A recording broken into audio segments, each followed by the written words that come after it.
Doing your taxes may not sound like the most exciting thing in the world, but trust me, it's totally worth it. Why? Well, on average, people who file their tax return in Germany get back about 1100 euro in tax refund. That's some serious money coming your way. In this video, I've got you covered with some of the awesome ideas and tips on what you can deduct from your taxes in Germany. Hey friends, welcome back to the channel. My name is Asan. I'm a researcher, and on this channel we discuss business and personal finance in Germany. Alright, let's dive into the world of taxes. Before we get into the nitty-gritty of tax deductions, let's take a quick look at how the tax system works in a nutshell. When you earn your income, you have to pay something called income tax. Now here's the interesting part. Income tax in Germany is progressive, which means that you don't pay a fixed amount on your whole income, which is great if you have a high salary. Now, how is the tax calculated? Well, it's based on your taxable income. To simplify things, think of it as your gross income minus the things that you can deduct from your taxes. These deductions are like little helpers that reduce your taxable income, lightening your burden on the wallet. Remember, the more deductions you have,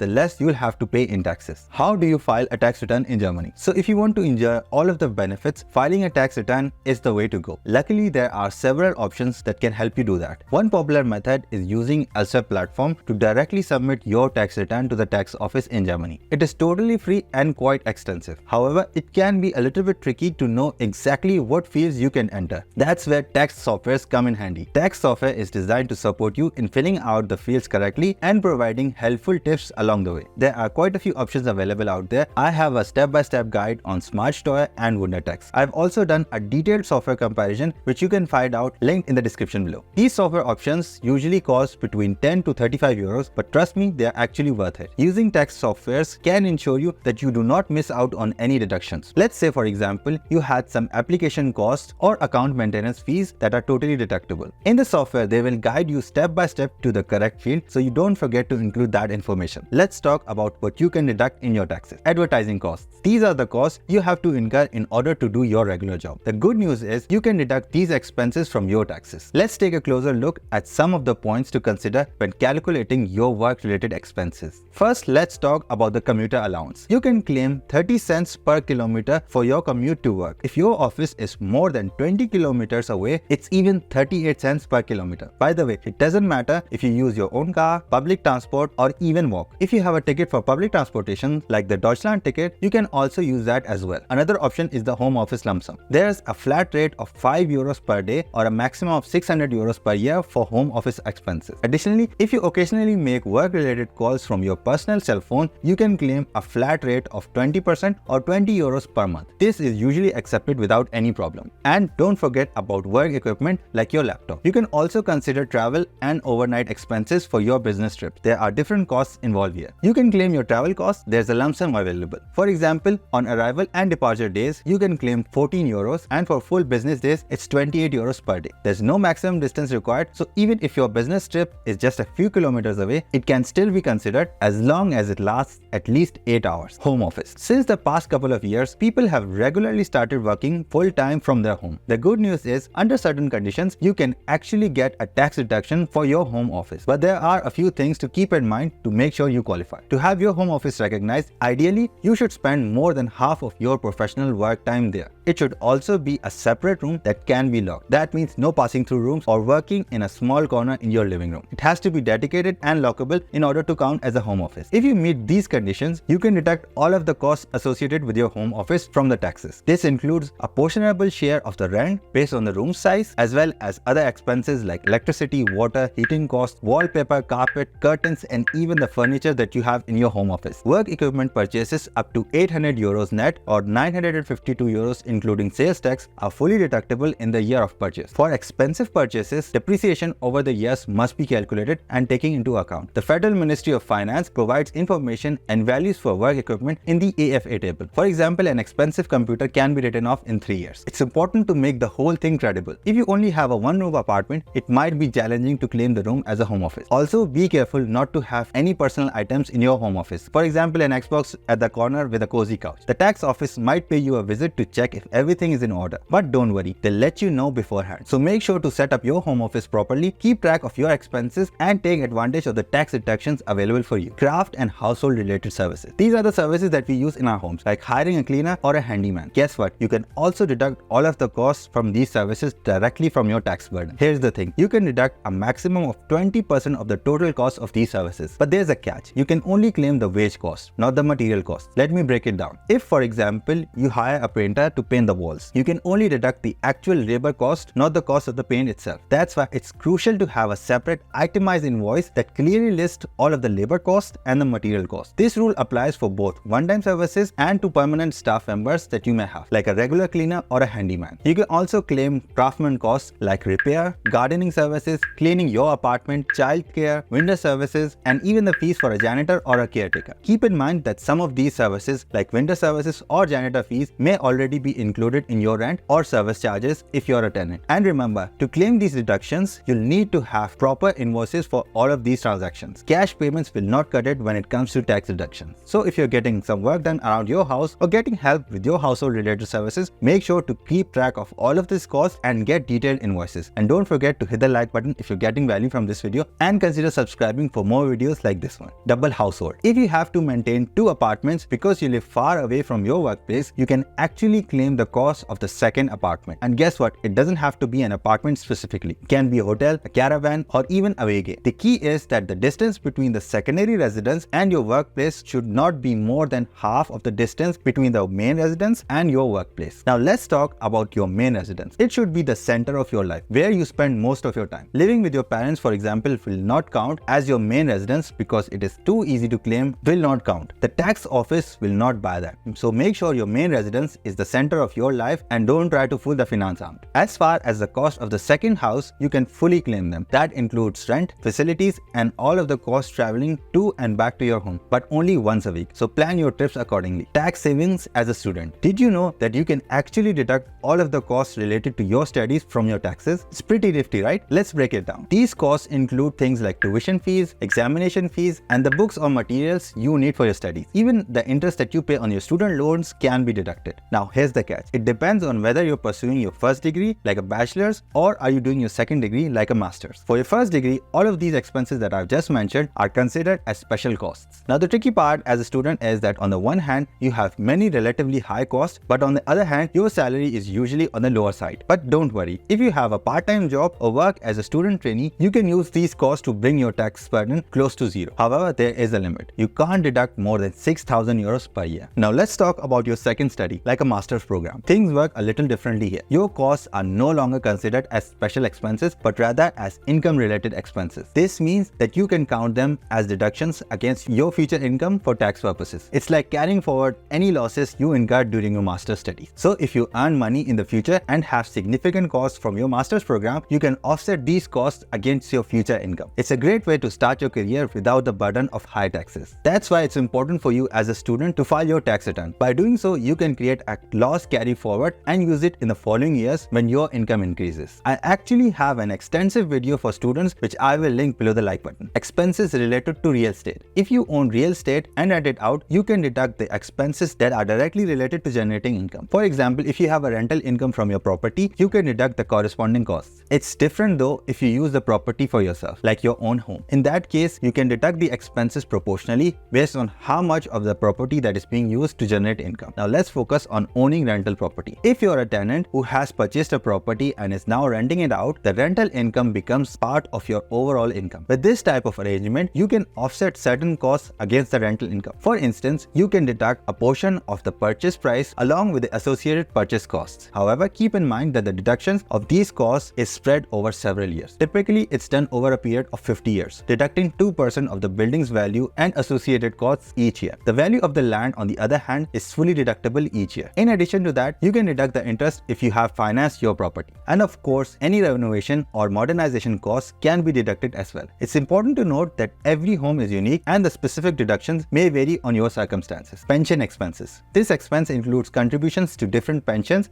to different pension plans, and even for contributions to company pension plans. It's like investing in your future while getting some tax relief along the way. But wait, there's more. Various insurances can also be deducted. Think about it. Your liability insurance, private occupational disability insurance, supplementary health insurance, accidental insurance, and even life insurance can count here. These are all important protections, and guess what? You can actually deduct the cost of these insurances from your taxes. However, here's the catch. There are limits on these deductions.